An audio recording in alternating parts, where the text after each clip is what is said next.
हमारे देश के प्रधानमंत्री जी को भी बरबस ये कहना पड़ता है कि हम उस भारत के वासी हैं जहां बुद्ध पैदा हुए थे, और जहां बुद्ध है वहां युद्ध नहीं है। ये माननीय प्रधानमंत्री जी भी कहते हैं। साथियों, ये तो सारे बुद्ध की खासियत क्या आज भी सैकड़ों देश बुद्ध के विचारों पर चल रहे हैं।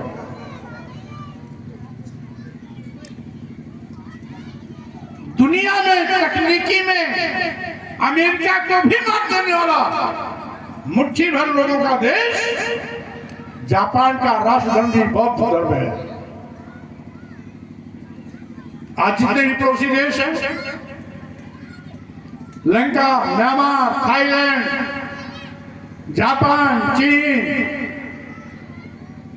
और छोटे छोटे तमाम इस प्रकार के 50 देश हैं जहां पर लोग बौद्ध धर्म को ही मानते हैं। लेकिन जिस भारत भूमि से तथागत बुद्ध ने पूरे विश्व के मानवता कल्याण के लिए संदेश दिया, उसी भारत पर कुछ पाखंडियों ने जात पात छुआछूत वंशी भेदभाव के माध्यम से इंसानियत का बंटवारा किया। ये प्रकृति का नियम है। जो भी इंसान है सबको सम्मान चाहिए, सबको स्वाभिमान से जीने का अवसर मिलना चाहिए। सबको भूख लगती है, सबको प्यास लगती है, सबको रोटी कपड़े मकान की आवश्यकता होती है, सबको अपने पैरों पर खड़ा होने का अवसर मिलना चाहिए। लेकिन आज कुछ और विशेष के लोग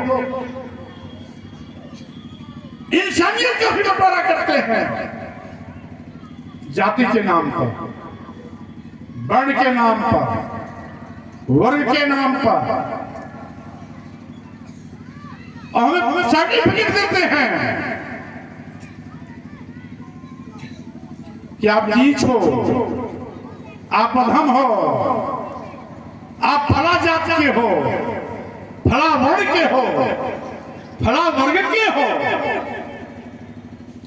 मैं कहना चाहता हूं इन तथाकथित धर्म के ठेकेदारों से, धर्म मानव कल्याण के लिए होता है, मानव सम्मान के लिए होता है, मानवता के सशक्तिकरण के लिए होता है।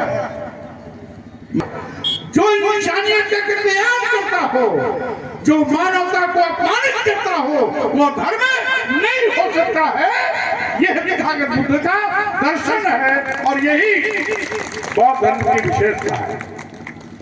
इसलिए हम आज इस अवसर पर कार्यक्रम के मुख्य आयोजक प्रमोद साक्य जी, जिन्होंने 1 हफ्ते का ये कार्यक्रम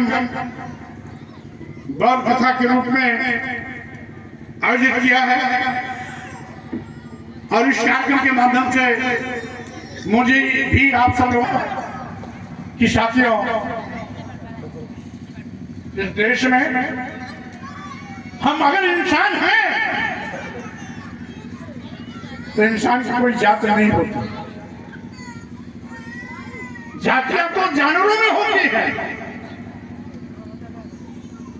ऊंट, हाथी, घोड़ा, गधा, गाय, भैंस, सुअर, नाम से सबका चित्र रखा जाता है। इंसान की कोई जात नहीं होती। इस मंडप में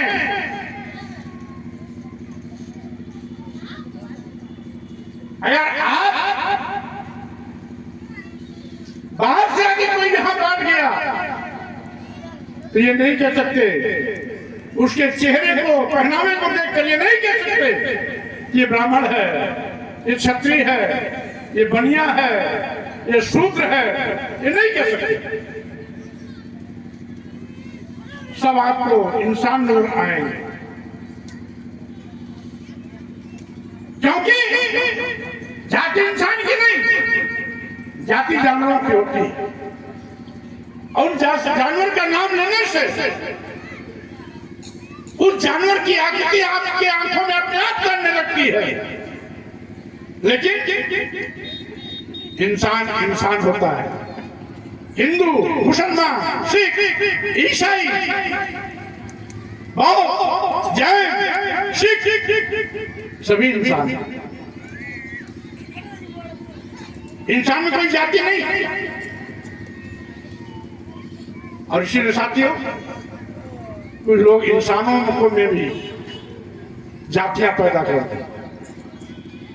हमने देखा, पूरे दुनिया का इतिहास भूगोल देखा, परखा,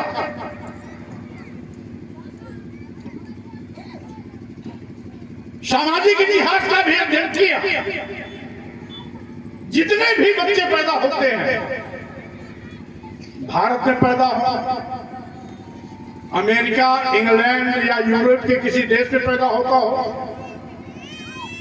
रूस, चीन या एशिया के किसी देश में पैदा होता हो, अफ्रीका या ऑस्ट्रेलिया में पैदा होता हो,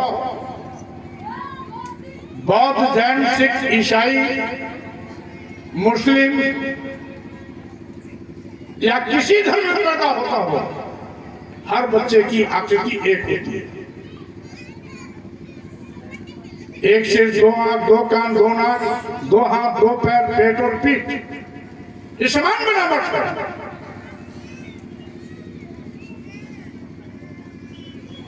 उस अस्पताल में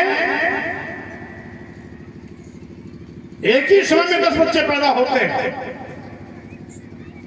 तो अगर नर्स न बताए कि तुम्हारा बेटा है, तुम्हारी बेटी है, तो माँ बाप भी अपने बेटे को पहचान नहीं सकते, पैदा हुआ बच्चे को नहीं जान सकते। नर्स बताती है कि तुम्हें ये बेटी पैदा हुई, तुम्हें ये बेटा पैदा, या जो पैदा करने वाली दाई है वो बताती है।